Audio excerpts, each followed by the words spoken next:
누가복음 18장 1절부터 14절까지 우리가 교독하겠습니다. 다 같이 일어나서 함께 교독하도록 하죠. 예수께서 그들에게 항상 기도하고 낙심하지 말아야 할 것을 비유로 말씀하여 이르시되 어떤 도시에 하나님을 두려워하지 않고 사람을 무시하는 한 재판장이 있는데 그 도시에 한 과부가 있어 자주 그에게 가서 내 원수에 대한 나의 원한을 풀어주소서 하되 그가 얼마 동안 듣지 아니하다가 후에 속으로 생각하되 내가 하나님을 두려워하지 않고 사람을 무시하나 이 과부가 나를 번거롭게 하니 내가 그 원한을 풀어주리라. 그렇지 않으면 늘 와서 나를 괴롭게 하리라 하였느니라. 주께서 또 이르시되 불의한 재판장이 말한 것을 들으라. 하물며 하나님께서 그 밤낮 부르짖는 택하신 자들의 원한을 풀어주지 아니하시겠느냐. 그들에게 오래 참으시겠느냐. 내가 너희에게 이르노니 속히 그 원한을 풀어주시리라. 그러나 인자가 올 때에 세상에서 믿음을 보겠느냐 하시니라. 또 자기를 의롭다고 믿고 다른 사람을 멸시하는 자들에게 이 비유로 말씀하시되 두 사람이 기도하러 성전에 올라가니 하나는 바리새인이요 하나는 세리라. 바리새인은 서서 따로 기도하여 이르되 하나님이여 나는 다른 사람들 곧 토색 불의 간음을 하는 자들과 같이 아니하고 이 세리와도 같이 아니함을 감사하나이다. 나는 일에 2번씩 금식하고 또 소득의 11조를 드리나이다 하고 세리는 멀리 서서 감히 눈을 들어 하늘을 쳐다보지도 못하고 다만 가슴을 치며 이르되 하나님이여 불쌍히 여기소서 나는 죄인으로소이다 하였느니라. 내가 너에게 이르노니 이에 저 바리새인이 아니고 이 사람이 의롭다 하심을 받고 그의 집으로 내려갔느니라. 무릇 자기를 높이는 자는 낮아지고 자기를 낮추는 자는 높아지리라 하시니라. 아멘. 예, 자리에 앉아주시기 바라겠습니다. 예, 고맙습니다. 예. 지난 수요일날 저희 교회에서 우리 최경주 형제님의 인사, 간증, 그동안 삶에 대한 어떤 나눔이 있었습니다. 참 은혜의 시간, 귀한 시간이었어요. 그리고 많은 우리 지체들이 와서 함께 아주 귀하게 예배를 올려드리고 그리고 은혜 받고 또 최경정지를 위해서 기도해주고 하는 시간을 가졌습니다. 그때 저는 약속을 했어요. 이번 금토 주일 있는 이 게임을 위해서, 시합을 위해서 제가 뜨겁게 기도하겠다고 또 우리 교회가 뜨겁게 기도하자고 이렇게 약속을 했는데 수요일을 끝나고 목요일 날 지나고 나서 생각해 보니까 지났어요. 목요일도 지나고 이제 금요일 날 오후 늦게 김영록 장로님한테 전화가 온 거예요. 우리 최경주 형제가 성적이 좀 좋지 않았습니다. 20몇 등 했습니다. 중간 정도 됐습니다. 그러는데 갑자기 제가 수요일 날 약속했던 그 이야기 또 목요일 날을 하루를 지내면서 기도를 그렇게 안 한 저를 발견한 거예요. 입으로는 열심히 기도하겠다고 해주겠다고 약속을 했는데 사실 기도를 그렇게 많이 안 했어요. 이게 제 마음에 확 꽂히면서 그 전화를 받는 순간 꼭 나 때문에 안 된 것 같은 막 기분이 들으면서 제가 얼마나 금요일 날 저녁에 힘들었는지 잠이 안 오는 거예요. 그러면서 내가 왜 기도를 그렇게 했지? 그러니까 어떤 기도였냐면 하긴 했지만 좀 1등 하지 않으면 어떡하지 하는 그 두려움이 이 안에 있었고 그 다음에 그래서 기도를 1등하게 해주세요 보다는 잘하게 해주세요 이렇게 기도한 거예요. 말하자면 불신이죠. 믿음이 꽉 차지를 못한 거죠. 그러니까 안 될 수도 있다라는 이 마음이 있기 때문에 슬쩍 두루뭉실 제가 내 마음으로 아주 포장을 해서 기도한 저를 발견하게 됐어요. 저는 그런 제 모습을 보면서 얼마나 괴로운지. 네가 목사야? 그리고 입으로 그렇게 약속했는데 이런 것도 지키지 못하는 네가 목사야 하는데 그러다가 잠이 들었는데 새벽 3시쯤 눈이 뜨는데 막 말똥말똥한 거예요. 거진 1시에 돼서 잤는데 근데 셋이 눈이 딱 떠지는데 그때 결단했어요. 일어나자. 이왕에 하나님 뜨게 하신 것 교회 가자. 그리고 지금까지 내가 기도를 그렇게 맡은 거 이번에 한번 부르짖는 기도, 늘어지는 기도, 그리고 간절한 기도, 그리고 그냥 1등하게 해주세요. 한번 내일 정말 제일 잘하게 해주세요. 한번 이렇게 한번 기도하자. 왜냐하면 누가복음 18장 1절부터 9절 이 말씀을 붙잡고 기도하자. 낭망하지 말고 기도에 힘써서 하나님의 역사를 기대하자. 이 누가복음 18장 말씀이 저에게 힘을 주면서 그런 결단하고 교회 나왔어요. 나와가지고 이제 한 3시 한 20분쯤인가 그때부터 기도를 하기 시작해서 5시 30분 새벽 예배 드리기 전까지 정말로 뜨겁게 간절하게 하나님께 부르짖는 기도를 올려드렸어요. 그리고 이제 4시 28분에 제가 이렇게 최경정자한테 길게 저의 그 모습, 내가 우리 형제한테 약속했지만 그렇게 못했다. 그래서 하나님께 참 회개했다. 그리고 어제 그렇게 된 것은 나 때문에 그런 것 같은 이런 마음이 들어서 혼났다. 그래서 오늘 이 아침 하나님이 나를 깨워주셨는데 내가 지금 이렇게 뜨겁게 기도하면서 우리 권사님과 함께 하고 있습니다. 최선을 다하십시오. 그리고 엔조하십시오. 했더니 이제 그의 답이 왔어요. 그리고 예배를 드리고 난 다음에 오후에 연락이 왔는데 김명득 장로님도 오고 또 이용복 장로한테도 왔는데 이번에 어제 제일 잘 쳤다 이거예요. 그래가지고 1등하고 차이가 얼마가 안 아주 근소한 차로 5등을 했대요. 이 얘기를 듣는데 어떻게 이렇게 눈에 보이게 역사하시나, 어떻게 이렇게 역사하시나, 너무 고마운 거예요. 참 어제 행복했어요, 저녁에. 그리고 오늘 예배 끝난 다음에 김현업 장로가 나가면서 목사님 기도 때문에 이렇게 잘했고 나 또 교만하게 만들지 마, 나 또 죄짓게 만들지 마. 어떻게 나 때문이야? 우리가 기도해서 역사한 거지. 그 중에 나도 한 명이지. 그랬더니 맞아요 하고 갔어요. 얼마나 감사한지요. 그것이 바로 오늘 우리에게 주신 말씀입니다. 누가복음 18장 1절부터 9절까지가 아니라 14절까지 말씀을 통해서 오늘 주님의 음성을 들으며 정말 이렇게 회복되어서 더 하나님께 영광을 올려드리는 멋있는 하나님의 사람들이 되시길 주님의 이름으로 축복합니다. 여러분들, 하나님이 우리에게 기도를 응답하십니다. 우리의 기도를 응답하시는데 하나님께서 우리에게 기도를 응답하시려고 하면 마귀는 그 시간을 알아요. 알고 마귀는 그 순간부터 발악하기 시작합니다. 우리가 믿음이 뜨겁지 않으면 가만히 있습니다. 그러나 우리가 은혜 받고 결단하면 그때부터 마귀는 환경을 통해서 발악하는 거죠. 그래서 우리가 하나님을 제대로 믿지 못하도록 아주 방해하는 게 바로 마귀죠. 마귀의 이름의 뜻은 이간질시키는 자, 분리시키는 자, 이런 뜻이 있어요. 그 다음에 거짓말의 아버지, 이런 뜻도 있습니다. 그러나 여러분들, 아무리 밤이 캄캄하다 하더라도 밤은 이틀을 지날 수도 없고 3일을 지날 수도 없고 1년을 지날 수도 없고 잠깐만 지나면 새벽에 태양이 뜹니다. 조금만 지나면 캄캄함은 없어지고 맙니다. 태양이 뜨면 금방 언제 우리가 캄캄했지 기억도 안 납니다. 태양이 뜨게 되어 있습니다. 그와 마찬가지로 낙심될 때 포기하지 않고 주님 안에서 계속 기도할 때 저와 여러분들은 승리하는 삶을 산다고 누가복음 18장에서 우리에게 가르쳐주고 있습니다.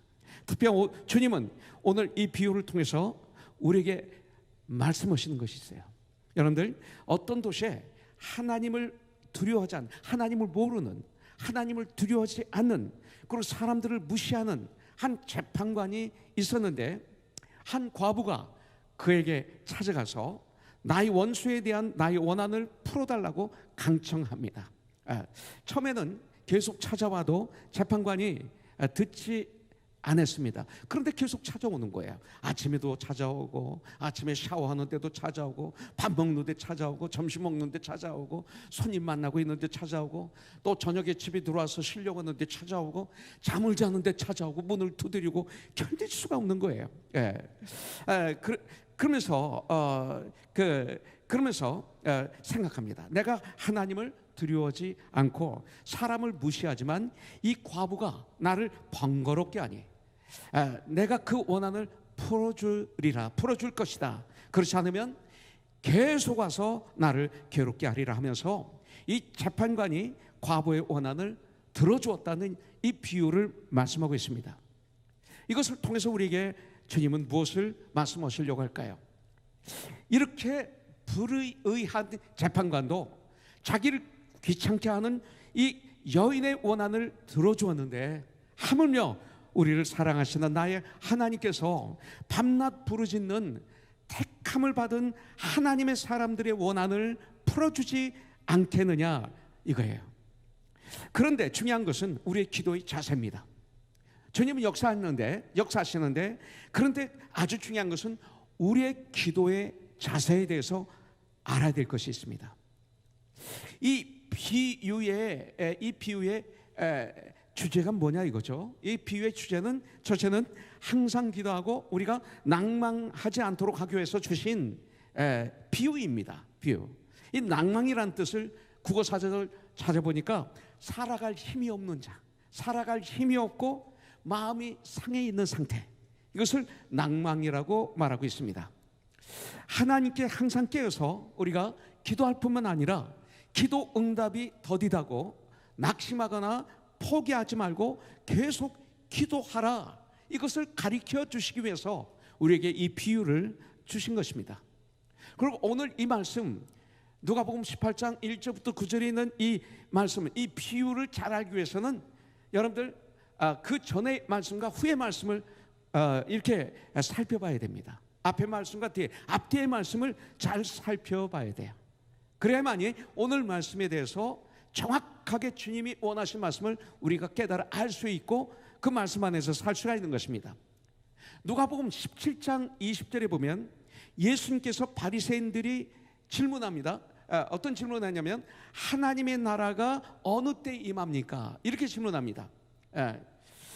이 질문에 주님은 답하시는데 그 답하시는 내용을 가만히 들어보면 바로 재림의 날, 주님이 어느 날 이 땅에 다시 오십니다. 그래서 재림입니다. 주님이 이 땅에 마지막 날 이 땅에 오시는데 이 재림의 날과 관련해서 이 말씀은 첫째는 나의 삶 속에서 그 기도하고 낭망하지 말고 항상 기도하라고 해서 우리 삶 속에서 승리하는 삶을 살아야 되지만, 핵심은 뭐냐면 이 재림의 날과 관련해서 우리에게 항상 깨어 있어라, 주님이 언제 오실지 모르니까 항상 깨어 있어라, 이렇게 명령하시는 것입니다. 그래서 항상 깨어 있는 방법이 뭐냐?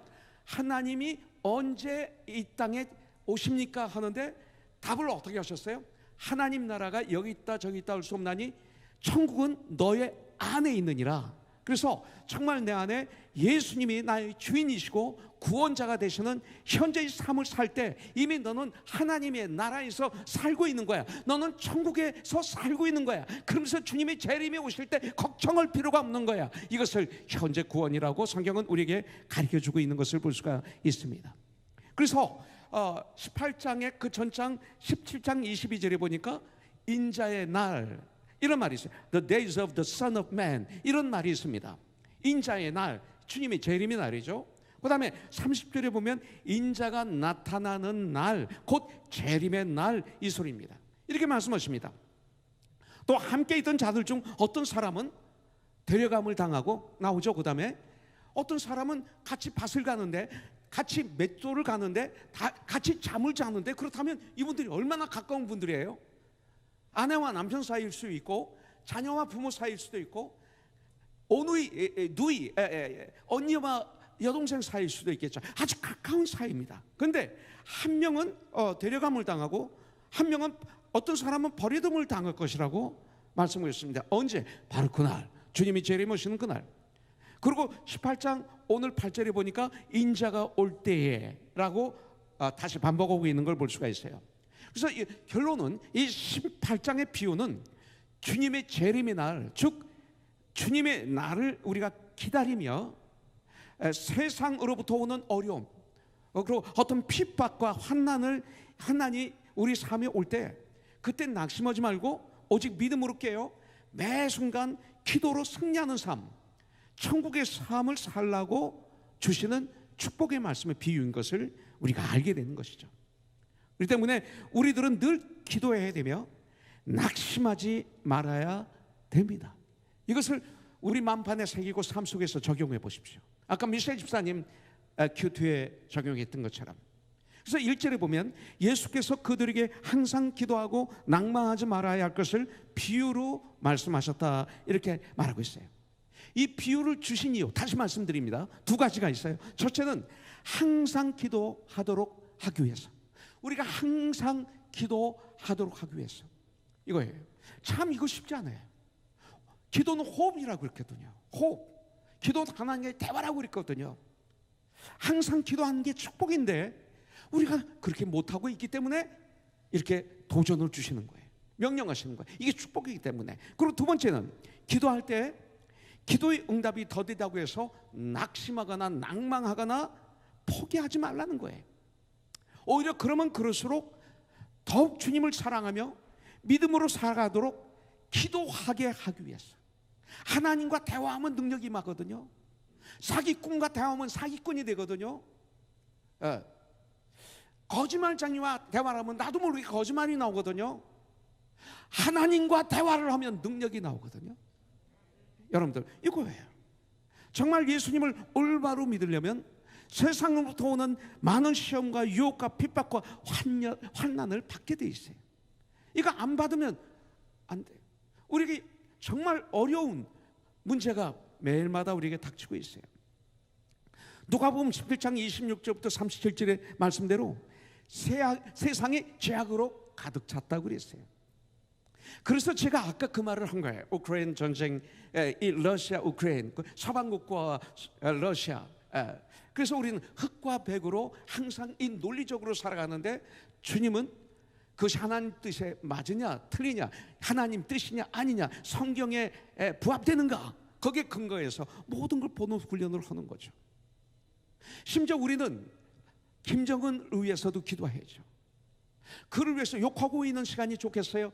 그를 불쌍히 여겨서 예수 영접하고 변화되고 회개하고 하나님의 사람이 되게 해주세요, 이렇게 기도하는 게 좋겠어요? 이런 기도는 하지 않고 쟤는 사탄이야 죽여야 돼 하고만 있으면 내 안에 천국이 이루어질까요? 많은 교회들이 그렇게 하고 있어요. 원수를 사랑하는 말이 그 말이거든요. 그런 말. 이것이 바로 지혜죠. 여러분들, 지금 이 세상은요 하얀 나라 검은 나라가 아니라 전체가 다 여러분들 노아의 때와 같다 이거예요. 노아의 때, 정말 죄가 온 세상에 아주 만연대에 있어서 심판을 받았던 이 노아의 때와 같을 것이다, 이렇게 17장에서 우리에게 가르쳐주고 있잖아요. 지금이 그런 때가 아닙니까? 사실. 또 악으로 충만해서 하나님 앞에서 심판을 받았던 소돔과 고모라와 같이 될 것이다, 이거예요. 바로 이것이죠. 세상에 미혹이 되어 믿음으로 살아가는 자들을 찾기 힘든 시대가, 그런 상황이 올 것이다. 바로 지금이 그런 시대거든요. 이런 시대, 교회 안에 불법이 성행하고 있는 시대, 교회에 불법이 성행하거든요. 우리가 그것을 당연한 듯이 받아들이는 거죠. 그렇다면 말씀을 통해서 그걸 보나요? 우리 눈으로 보는 거죠. 세상적인 개념으로 보는 거죠. 교회가 건물이 크면 성공했고, 헌금이 많이 나오면 성공했고, 사람이 많이 나오면 성공했고, 사람이 적으면 문제 있는 교회고, 이런 개념으로 보지는 않습니까? 그게 성경입니까?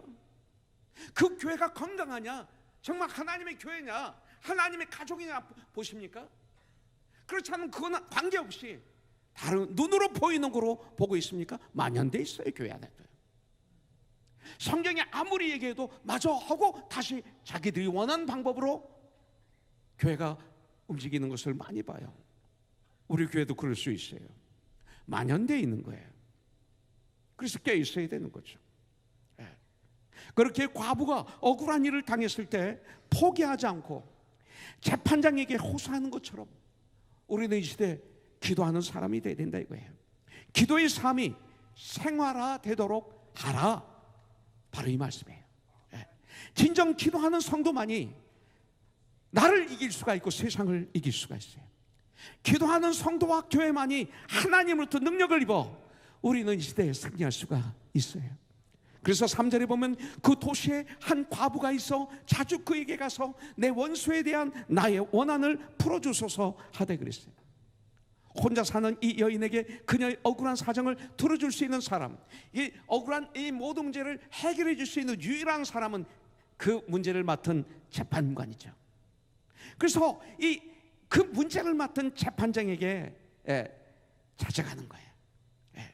혼자서는 어느 것도 해결할 수 없는 연약한 이 여인처럼 나 혼자서는 세상에 가지고는 아무것도 할 수 없는 연약한 존재가 내가 아닙니까?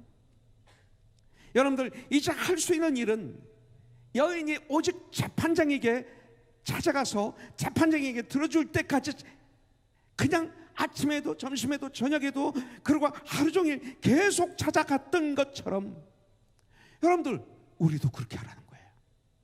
우리가 할 수 있는 일도 기도밖에 없다는 것을 비유를 통해서 가르쳐 주는 거죠. 오늘날 우리가 이 세상에서 우리의 문제를 해결하는 유일한 방법은 말씀과 기도죠. 나는 우리 독고 장로님에게 이번에 감사드려요. 의사예요. 전 독고 장로님, 우리 교회 의사분들이 계시지만 어떻게 우연하게 독고 장로님과 계속 상의를 하게 되고 부탁을 했어요. 이 팬데믹 기간에 교회가 해야 될 일에 대해서 부탁을 드렸는데 감사하게 전문가인 의사의 입장과 장로로서 하나님의 사람으로서의 입장을 잘 이 밸런스 맞춰서 저에게 어드바이스를 해주셔서 여러분들 이 팬데믹 기간에 우리가 교회 안에서는 한 명도 걸리지 않았잖아요.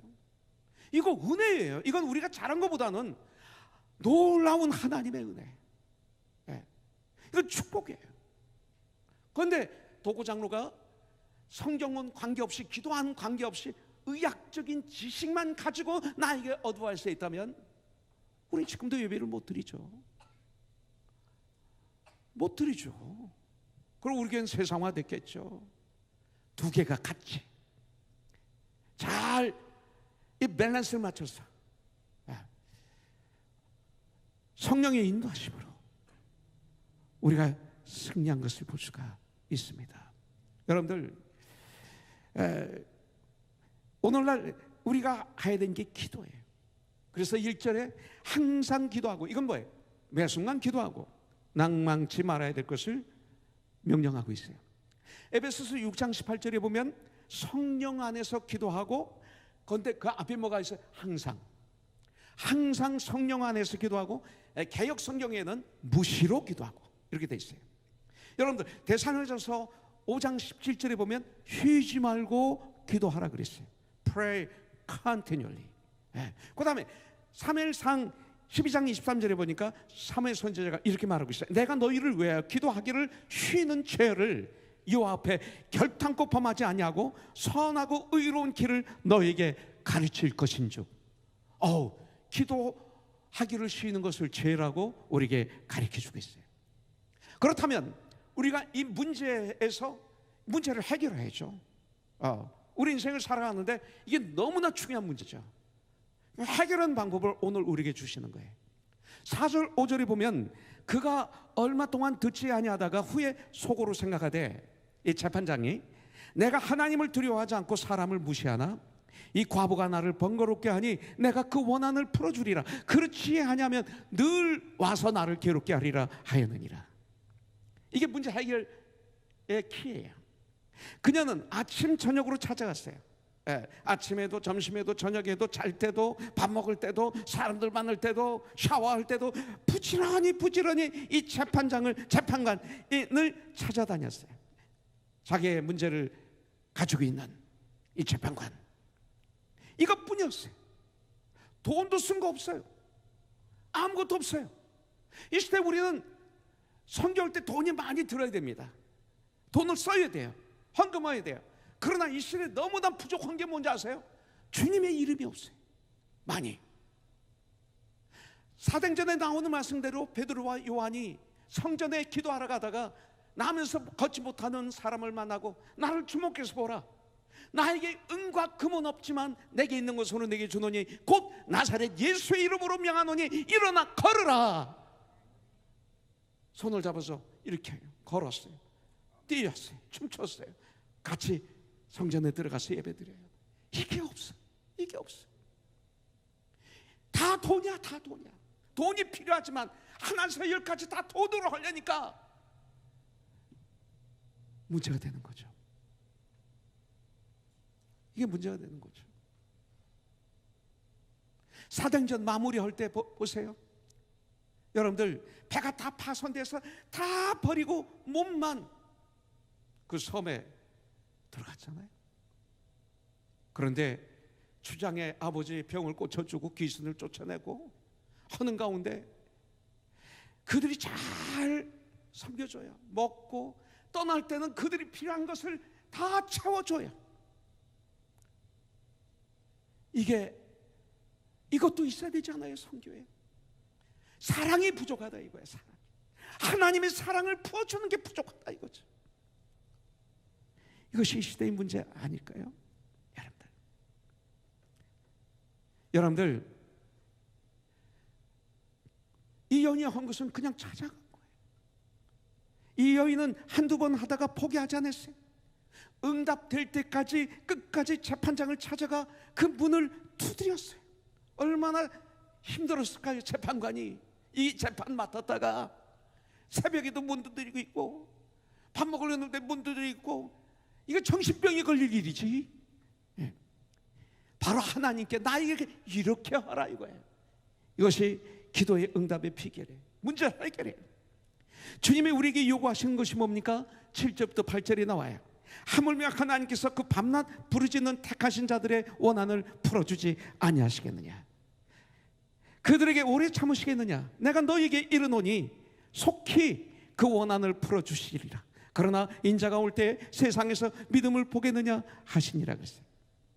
이 여인 엄청난 욕을 들었을 거예요. 수모를 당했을 거예요. 멸시를 당했을 거예요. 아니 새벽에 문을 두드리느니 거기 하인들이 어떻게 했을까요? 문을 열고 그냥 찬물을 휙 하지 않았을까요? 전 어려서 그런 걸 봤어요. 그리고 막 소리 지르면서 별욕을 다 했을 거예요. 구참다 가라 뭐 하면서 하지 못할 얘기를 너무 많이 들었을 거예요. 그렇다고 해서 화가 나서 가지 않았어요. 포기하지 않았어요. 멸시를 받았을 거예요. 그런데도 그녀는 뜻을 포기하지 않고 자신의 요구가 받아들여질 때까지 쫓아다녔어요. 우리가 믿음 생활하는데 교회에서 조그만 말만 들어도 교회 나오지 않고 조그만 말만 들어도 그게 옳은 말인데도 자기 마음이 상해서 교회를 떠나고 이 시대 이게 얼마나 많이 있는지 몰라요. 이 여인처럼 살라 이거예요. 이 여인처럼 기도하고 여인처럼 믿음 생활하면 된다. 이것을 가르치는 거예요. 이 말씀이 오늘 말씀의 핵심입니다. 그런데 왜 마지막 부분에서 인자가 올 때에 믿음을 보겠느냐 하셨을까? 이 믿음은 어떤 믿음일까? 그것은 인자가 오실 때까지, 주님이 오실 때까지 인내하는 믿음이 아닐까요? 포기하지 않은 기도의 믿음, 용기 있는 믿음, 끈기 있는 믿음이라고 봅니다. 이 말세의 사람들은 너무 조급해요. 빨리빨리. 과거 우리가 그 외국에 가서 식사를 하면 웨이터가 미리 먼저 말하기 전에 빨리빨리 하면서 우리를 조롱했었어요. 근데 지금은요, 인터넷 또 뭐 매스미디어가 발전해서 우리나라가 아니라 전 세계가 빨리빨리해요. 여기에 우리가 유소돼서 우리 모두 깨어있지 않으면 조급증이란 병에 걸려 있어요. 그래서 우리가 모든 게 빨리빨리해요. 어떤 일을 해도 주님 일을 해도 빨리 그러면 막 가는 거죠. 막 틀리는 거죠. 그렇게 주님이 일하고 난 잘했다. 예배도 빨리 하고 그냥 교회를 빨리 떠나는 거예요. 이게 습관화되는 거예요. 빨리 푹 예배를 못 드려요. 제가 어렸을 때만 해도 예배가 2시간이었어요. 여러분들 이 시간이 2시간이었으면 그럴지 몰라요. 왜냐하면 여러분들은 1시간 예배에 유스터 되신 분들이 많으니까. 우리의 상전 처음 나오신 분들은 우리 교회 예배가 이게 예배다 생각하지만, 여러분들이 다른 교회를 오래 다니신 분들은 거기가 1시간이 예배라고 믿어지는 거죠. 믿음은 들으면서 나니까.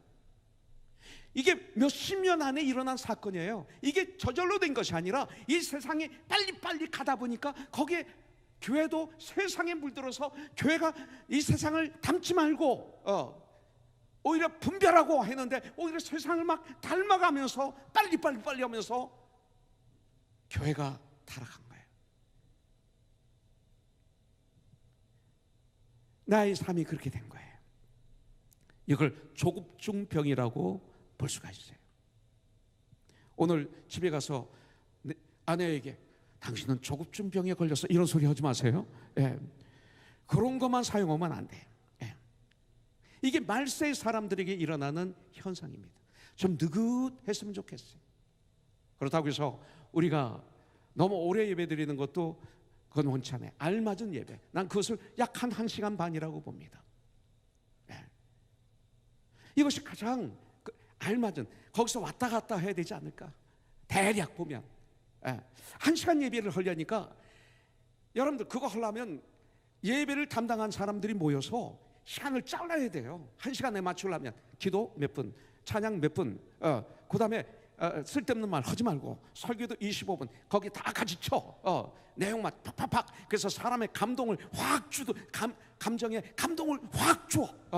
거기서 꼭 필요한 핵심, 심장에 박히게 하는 거 해줘. 그러고 쫙쫙쫙 하면 아주 산뜻하지. 집에서 그렇게 합니까? 그렇게 안 하잖아요. 우리는 하나님의 집이잖아요. 가족이잖아요.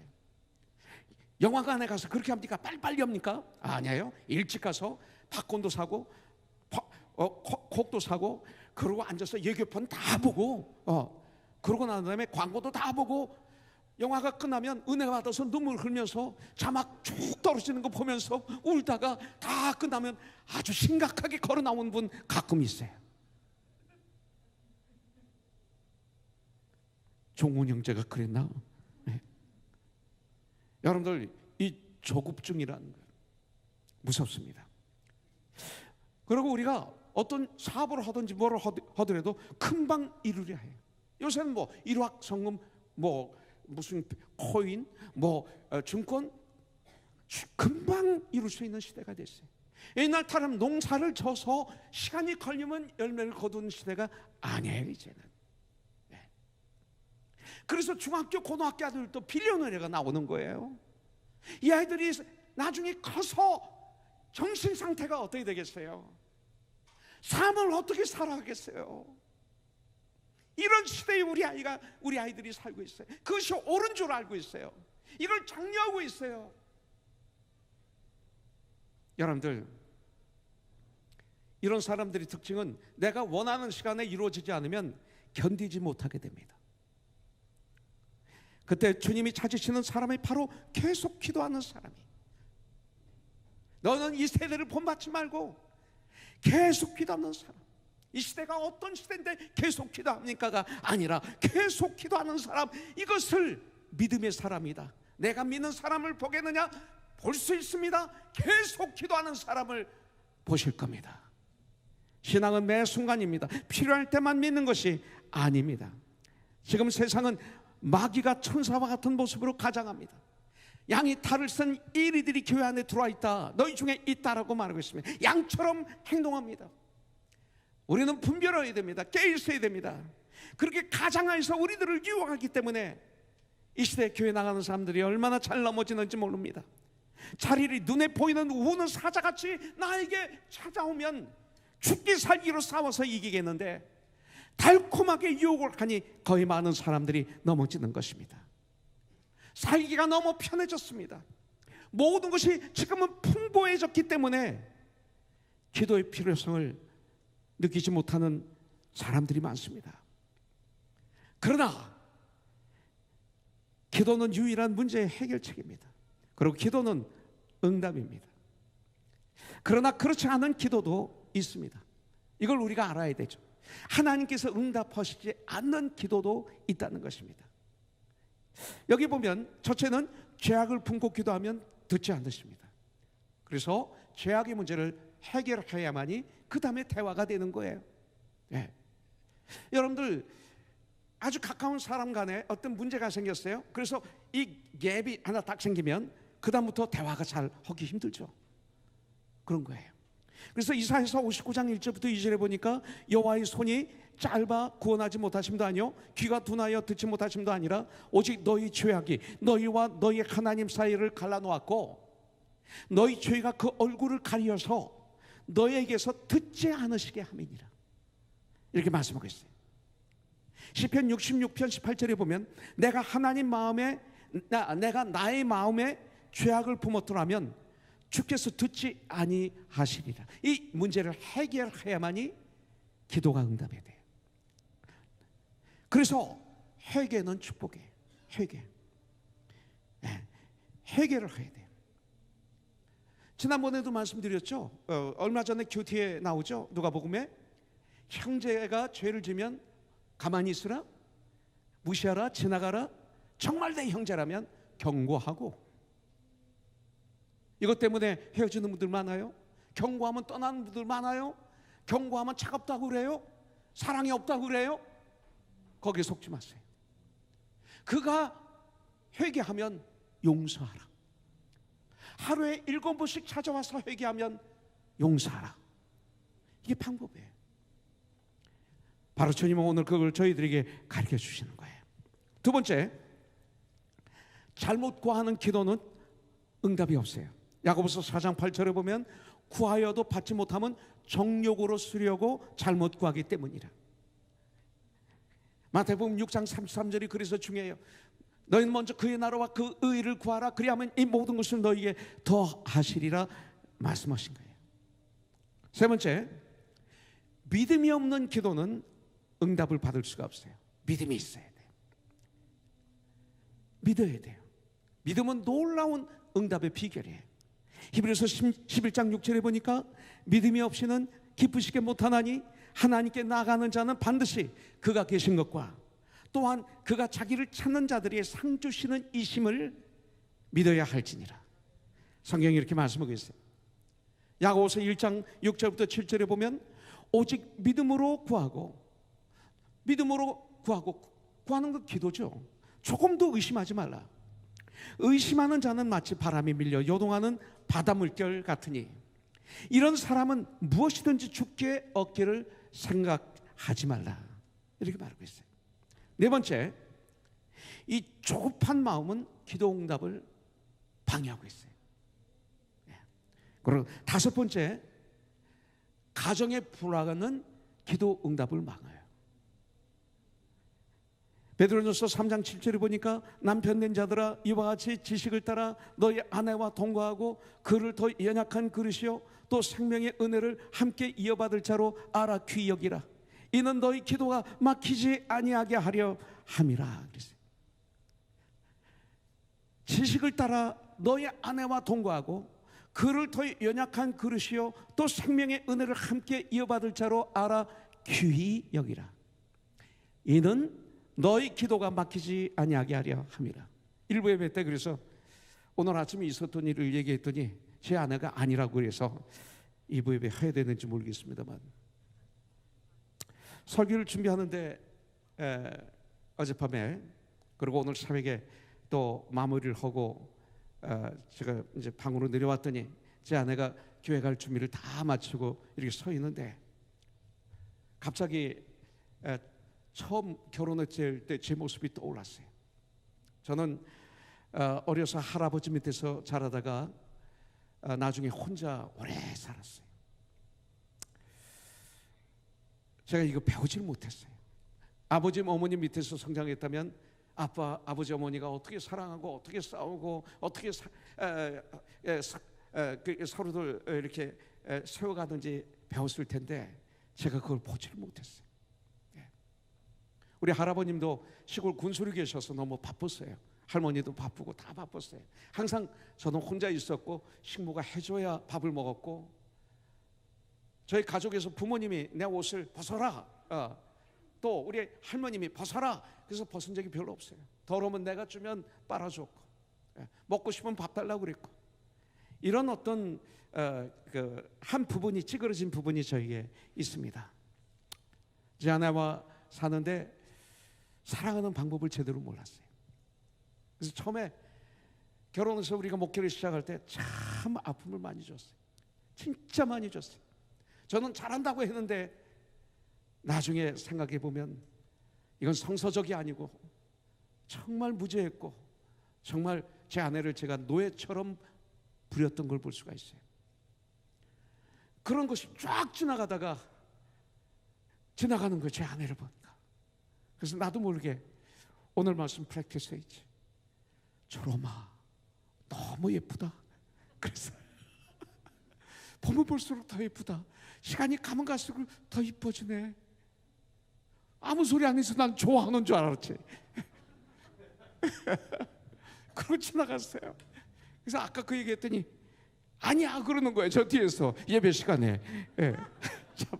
그래서 제가 당황도 하고 그랬지만, 연약한 그릇같이 보이더라고요, 아침에. 그러면서 지난 수십 년이 휙 지나가면서 이런 연약하고 모자랐던 저를 하나님이 이렇게 여기까지 인도해 주셨구나, 그리고 내가 뭐 몰랐구나 하면서 정말 마음에서 우러나오는 마음으로, 농담도 아니었고 했습니다. 근데 본인이 아니야 했지만 좋아하는 것 같아, 내가 봐도. 여러분들, 기도는 가정 불안은 기도를 막아요. 그래서 이걸 빨리 해결하는 훈련을 해야 돼요. 여러분들 전쟁하세요. 그럼 역사하세요. 그 다음에 이기심은 기도를 방해해요. 이기심과 교만이 뭐가 다른가? 다르죠. 잠언서 21장 13절에 보면 귀를 막고 가난한 자가 부르짖는 소리를 듣지 아니하면, 이게 이기심이에요. 자기가 부르짖을 때에도 들을 자가 없으리라고 했어요. 그 다음에 말씀에 순종하지 않으면 기도의 응답이 안 돼요. 잠언서 28장 9절에 보면 사람이 귀를 돌려 말씀을 듣지 아니하면 그의 기도도 가증하니라 그랬어요. 그래서 말씀 앞에 순종하는 훈련을 우리가 날마다 해야 돼요. 참된 회개는 말씀 앞에 순종하는 거예요. 이번에 최경재 형제 짤막한 사건이지만 저에겐 큰 사건이었어요. 내가 그런 사람인 걸 몰랐어요. 그런데 최경재 형제가 22등 하는 바람에 저의 모습을 보게 된 거죠. 그때 저는 그냥 그래 하고 후회하고 끝난 게 아니라 회개를 한 거죠. 행동으로 옮기는 게 회개입니다. 기도를 안 했으면 하는 게 회개고, 돈을 구워서 안 주면 돌려주는 게 회개고, 내가 거짓말해서 상대방을 아프게 했으면 찾아가서 그것이 나에게 거짓말이었다라고 행동으로 옮길 때 회개가 되는 거죠. 이런 거 하지 않으면 회개가 아니죠. 근데 그것은 곧 말씀에 순종하는 삶이죠. 이럴 때 역사가 일어나고 하나님이 나의 기도를 응답하신다 말하고 있어요. 여러분들, 기도하다가 언제 낭망하게 됩니까? 여러분들, 첫째는 열심히 기도한 기도 제목이 내 애가 원하는 시간에 응답이 되지 않을 때, 그때 낭망이 되는 거예요. 낭망이 되는 거예요. 거기에 쓰러져요. 그 다음에 믿음의 의심을 품을 때, 내가 하나님을 믿다가 의심이 들어왔어요. 그때 낙심하기가 쉽습니다.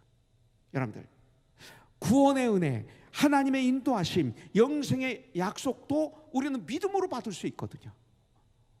오직 의인은 믿음으로 말미암느니라 성경은 말씀하고 있어요. 그러나 이런 하나님에 대한 믿음의 의심이 생길 때 우리 성도들은 낭망하기가 쉽습니다. 그 다음에 언제 되냐면, 세 번째는 자신의 무능력 때문에, 나의 무능력 때문에 낭망할 때가 많습니다. 예수를 믿는데 이것이 축복인데, 내가 내가 무능력하다는 것을 알게 되는 게 축복이거든요. 그러면 우리는 이걸 악일 때 좌절하고 절망하고 열등감에 빠지고 포기하는 사람이 있는 반면에 누가 있어요? 하늘과 땅의 권세를 가지신 나의 주님을 꼭 잡고 주님께 부르짖는 사람이 있어요. 그래서 I'm not but Christ. 나는 아무것도 아니야. 난 무능해. 그런데 주님은 하늘과 땅의 권세를 가지신 분이야. 그래서 주님을 붙잡고 늘어지고 기도하고 그리고 주님을 바라보고 사업을 하고 직장 생활하고 믿음 생활할 때 놀라운, 내 힘이 아닌, 내 능력이 아닌 놀라운 하나님의 은혜가 임하는 거죠.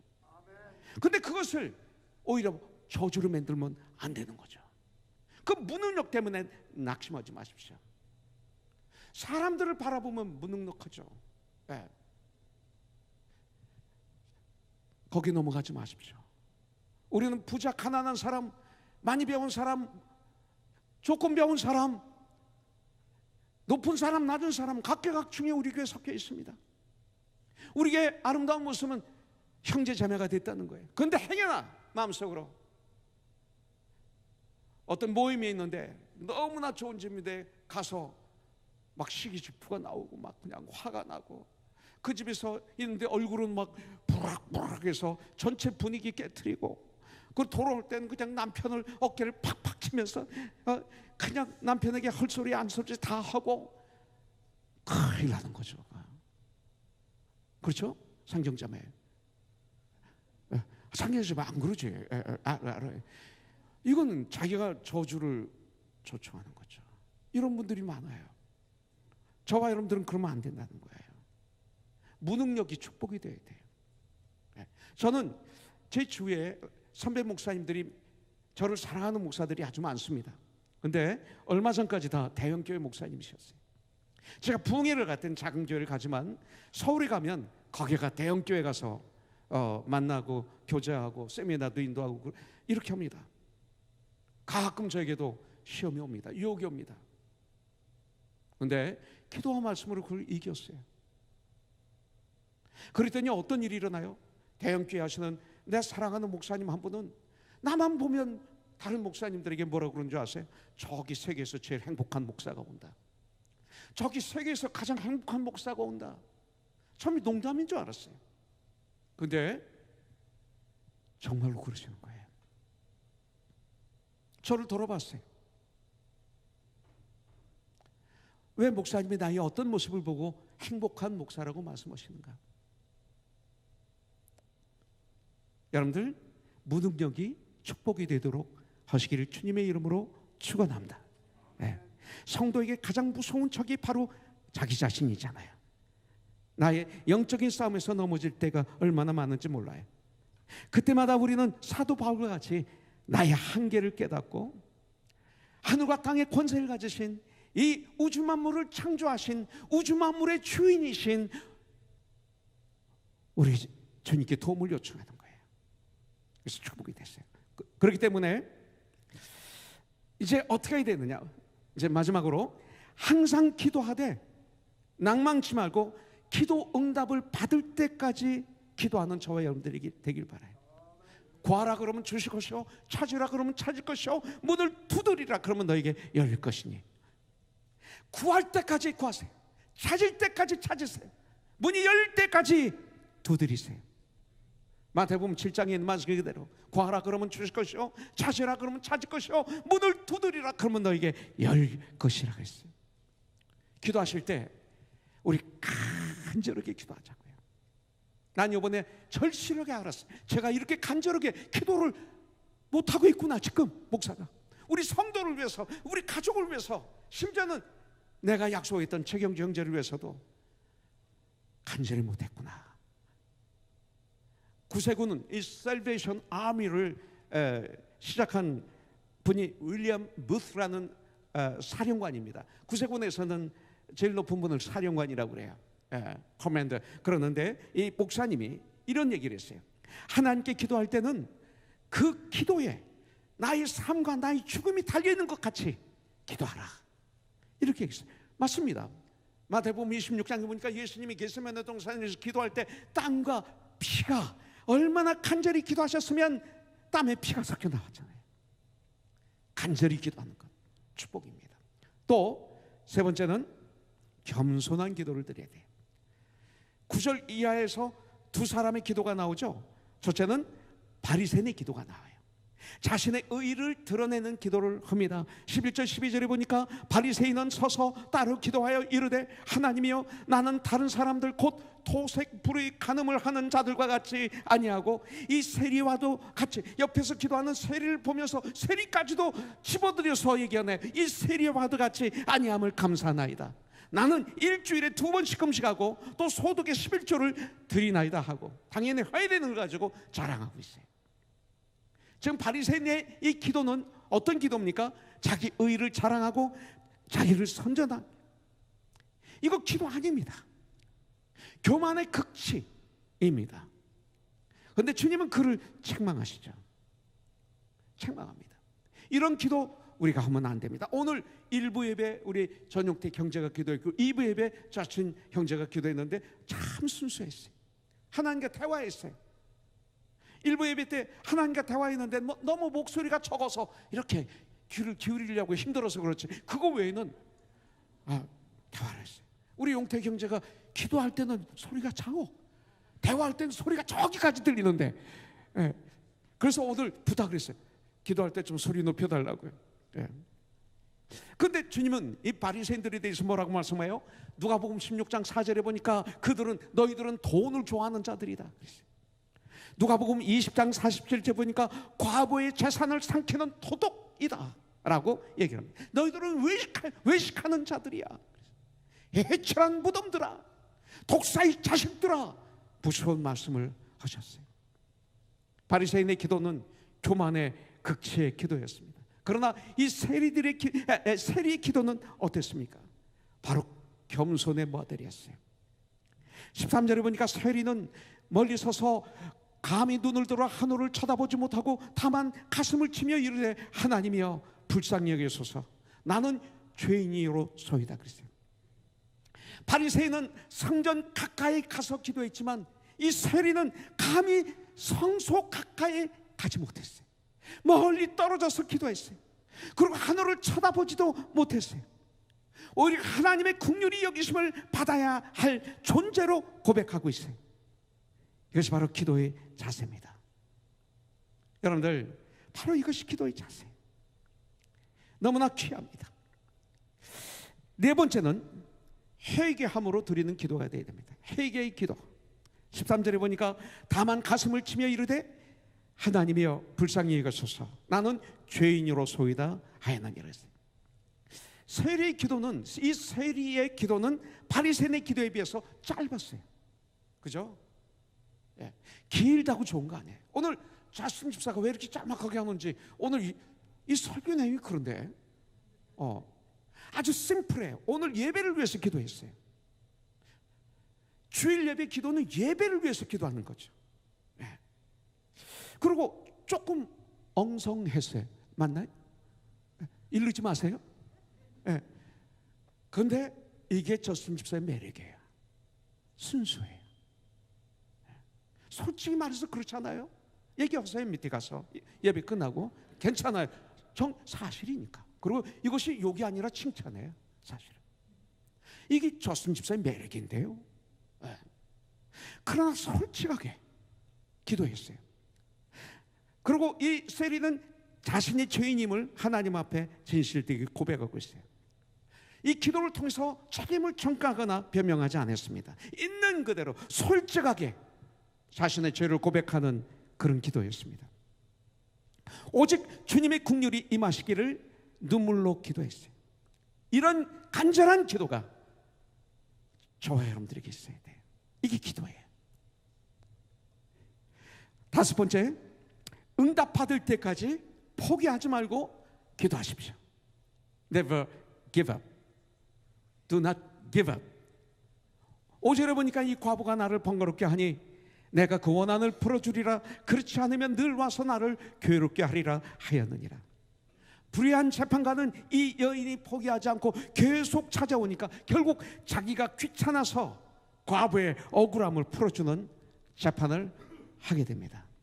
그런데 의로우신 참된 재판장이신 우리 예수님께서 우리에게 안 들어주시겠습니까? 이 말씀이에요. 오늘 말씀이. 저는 이 세상에 수많은 목사님들이 계시는데 제가 존경하는 목사님 중에 한 분이 조지 뮬러 목사예요. 독일에서 태어나고 독일에서 자랐어요. 아주 젊었을 때는 아주 죄인 중에 괴수였습니다. 그런데 나중에 주님을 영접하고 사역을 할 때는 영국에서 사역을 했습니다. 근데 이 조지 뮬러 목사는 어렸을 때부터 같이 사귀었던 친구가 5명이 있었습니다. 방탕한 삶을 살다가 구원받고 목사가 된 그는 친구들의 구원의 문제는 이분에게 너무나 중요한 일이었어요. 그래서 기도하기 시작했어요. 계속 기도했어요. 하는 가운데 한 사람, 두 사람 예수님을 믿기 시작했어요. 그런데 끝까지 안 믿는 2명의 친구가 있었습니다. 밀려는 이 2 친구를 위해서 52년간 기도했다고 합니다. 이 52년은 이 땅을 떠날 때까지. 그래도 안 믿었답니다. 조지 뮬러 목사가 이제 늙어 그 몸이 완전히 약해져서 이제 천국 갈 날이 얼마 남지 않았을 때 마지막 설교를 했답니다. 그 몸을 이끌고 마지막 최후의 설교를 온 힘을 다해서 간절하게 설교를 했는데, 유언처럼 했는데, 마지막 설교를 하는 그날 그의 한 친구가 거기에 참석했습니다. 그 하나님 말씀을 듣고 회개하고 예수를 믿게 되었습니다. 그래도 나머지 한 친구는 끝까지 안 믿었다고 그래요. 조지 뮬러 목사가 세상을 떠난 후에 그때까지 안 믿고 있었던 이 한 친구가 조지 뮬러의 사망 소식을 듣게 됩니다. 그런데 특별히 그는 뮬러가 자기를 위해서 52년간 기도했다는 소식을 듣게 됐어요. 이 들으면서 성령님이 역사해서 뮬러 목사가 죽은 바로 그 해, 그 소식을 들은 이 친구는 결국 예수를 믿게 됐다고 합니다. 믿고 난 후 이 친구는 영국을 순회하며 지방을 다니며 간증 집회를 하고 다녔다고 그래요. 근데 거기에 핵심 메시지는 뭐냐면 조지 뮬러 목사의 기도는 다 응답이 되었습니다. 그리고 저는 그의 최후의 응답입니다, 이렇게 간증을 했다고 그래요. 그러면서 기도는 응답이라고 증거하고 간증을 했다고 그럽니다. 조지 뮬러 목사는 기도의 아버지, 고아의 아버지로 아주 유명합니다. 근데 그는 기도하기 전에 먼저 성경을 읽으면서 묵상하고 읽은 성경 말씀을 묵상하는 가운데서 기도할 수 있는 맑은 마음을 받았다고 그래요. 그냥 기도한 게 아니라 그걸 옳은 기도를 할 수 있는 영역을 말씀을 묵상하는 가운데 받았다고 그럽니다. 우리는 조지 뮬러 목사를 기도의 아버지라고 그러는데 성경 신구약을 125독을 한 건 몰랐어요. 여러분들, 뮬러는 올바른 기도로 시작하고 또 끝까지 기도했습니다. 응답받는 비결은 먼저 하나님 뜻을 구하는 거죠. 기도는 우리에게 영혼, 육의 건강을 주십니다. 제가 암 수술을 했어요. 세디업법에서. 사실은 엄청난 수술을 했습니다. 제 이 밑에 아무것도 없어요. 저는 화장실 가는 걸 감각으로 가지 모릅니다. 감각이 없어져 버렸어요. 그냥 따끔따끔 아프면 가고, 지금 가야 된다 하면 가고, 이렇게 하는, 사실은 저도 핸디캡을 가지고 있는 사람입니다. 어떤 때는 이 앞이 막 안이 아프고요, 아주 힘들어요. 수술을 끝내고 집에 왔는데 일주일 후에 나를 놔두고 제 아내, 제 아들들 다 니카라가 단기 선교를 떠나버렸어요. 일주일 됐는데 에스더 집사와 제 처제에게 저를 부탁하고 다 떠난 거예요. 전 그들이 필요한데. 그러면서 또 뭐라고 그러냐면, 철아빠 매일마다 큐티 좀 쳐해달래, 전화로. 이 얘기를 들으니까 막 이 안에 그냥 부글부글 끓고, 야, 나 지금 환자인지 화나 놔두고 그냥 다 떠나면서 이게 또 나한테 뭘 부탁하는 거야 속으로. 그러면서 핑계를 댔죠. 전화라면 그짝 소리 안 들려, 그건 못해, 너희들이 해. 그랬더니 아니, 아빠가 해야 된대. 그러면서 스피커로 해가지고 할 테니까 하래. 그래, 그럼 내가 하지. 근데 언제, 몇 시, 오전, 오후? 그랬더니 아니야, 하기 30분 전에 연락 주겠대. 아니, 오전 하면 오전하고 놀면 돼요. 그냥 쉬면 돼. 저녁에 하면 그때쯤에서 뭐 하면 돼. 근데 큐티 쉐어하기 30분 전에 연락을 주겠다니까 매일 저는 2주 동안 깨어 있어야 돼요. 몇 분 올까? 큐티를 아침에 일찍 해놓고 읽고 읽으면서 누워서 기다려야 되는 거예요. 그러다 전화 오면 30분 동안 제가 큐티 쉐어 해주고 또 격려하고 설교하고, 매일 14일을 그렇게 했어요. 나중에 보니까 이게 축복이었어요. 만일 그걸 하지 않았으면 저는 아프다는 핑계로 그냥 아주 조금 야한 말 퍼져 있을 거예요. 내 생각도 그냥 축 처져 있고 마음도 삶도 그랬을 거예요. 근데 큐티를 날마다 해달라는 이 부탁 때문에 아침부터 저녁까지 비상, 기도 안 할 수가 없고 말씀을 묵상할 수가 없고, 이것이 내 육체가 회복되는데 지나고 나서 보니까 최고의 약이었어요. 최고의 약이었어요. 지나고 소름이 끼칠 정도로 뜨겁게 기도만 한 게 아니라 이게 약이었구나. 그래서 제가 여기서 살구나. 여러분들, 기도를 얼마나 많이 했는지 몰라요. 바로 지금은 기도할 때입니다. Now is the time. 실제로 보면 하물며 하나님께서 그 밤낮 부르짖는 택하신 자들의 원한을 풀어주지 아니하시겠느냐, 그들에게 오래 참으시겠느냐. 누구야? 하나님부터 택함 받은 분들이에요. 밤낮 부르짖고 기도하는 분들. 교회는 이 세상의 사탄의 세력과 밤낮으로 싸워야 하는 천국의 군대입니다. 그런 군대가 낙심하지 않고 무시로 기도하는 기도로 이 전쟁에서 우리는 승리해야 돼요. 사탄은 그리스도인들을 타락하게 하기 위해서 별짓을 다 합니다. 무능하게 만들려고 합니다. 우리 크리스찬들을 교묘하게 공격합니다.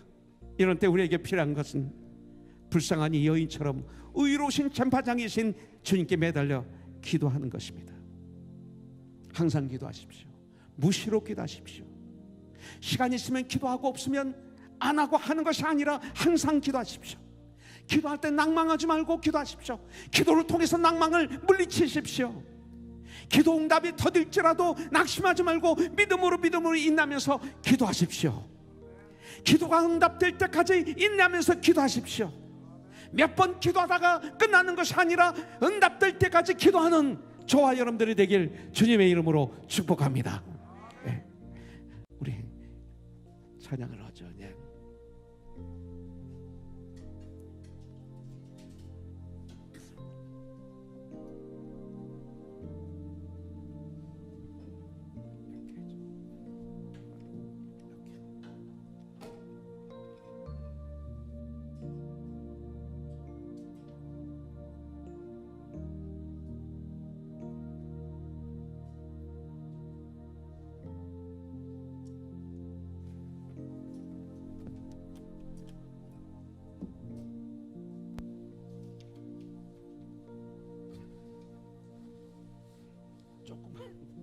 너무 타이트하다.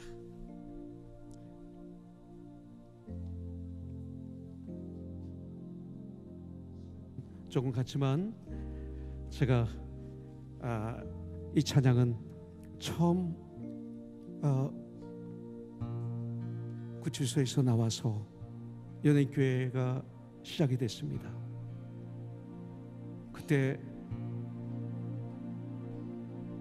어디 가든지 제가 간증하면서 불렀던 찬양이 바로 이겁니다. 우물가의 여인처럼 난 구했네.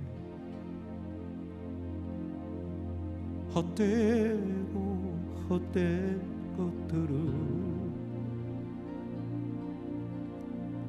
그때 주님 하신 말씀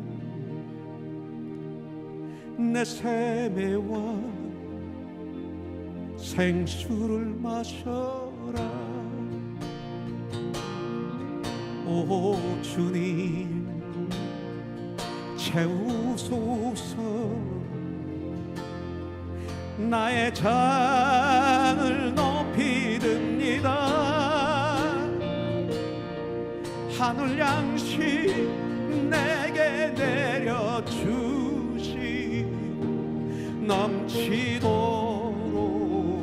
채워주소서. 많고 많은 사람들 찾아섰네. 헛되고 헛된 것들을 주 안에 감추인 보배 세상 것과 난 비길 수 없네. 오 주님 채우소서. 나의 잔을 높이 듭니다. 하늘 양식 내게 내려주시고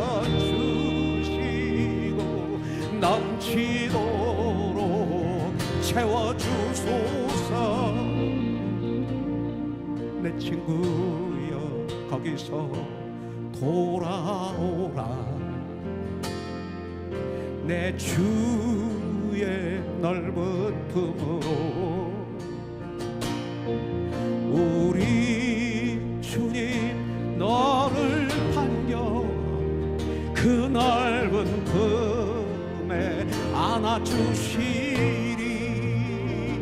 오 주님 채우소서. 나의 잔을 높이 듭니다.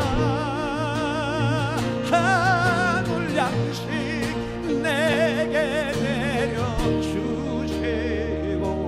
넘치도록 채워주소서. 오 주님 같이 할까요?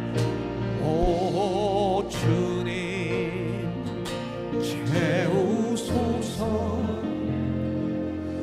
나의 잔을 높이 듭니다.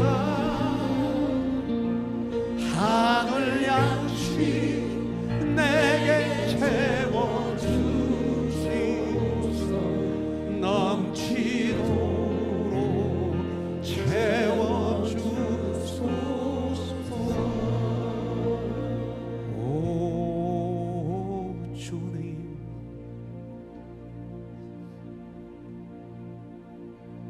채우소서. 나의 잔을 높이 듭니다. 하늘 양식 내게 내려주소서.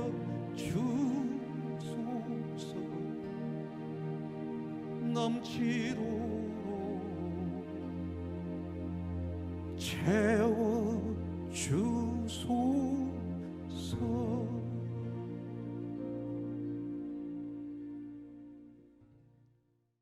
이제는 우리 주 예수 그리스도의 무한하신 은혜와 하나님 아버지의 극진하신 사랑과 성령님의 감동 감화 역사심이 이렇게 신령과 진정으로 예배를 드리고 이제 세상에 힘차게 나가는 하나님의 귀한 자녀들 위해 이 한 주간도 항상 함께하여 주시고 마음껏 영광 받아 주시옵기를 우리 주 예수님의 이름으로 축복하며 기도드립니다. 아멘.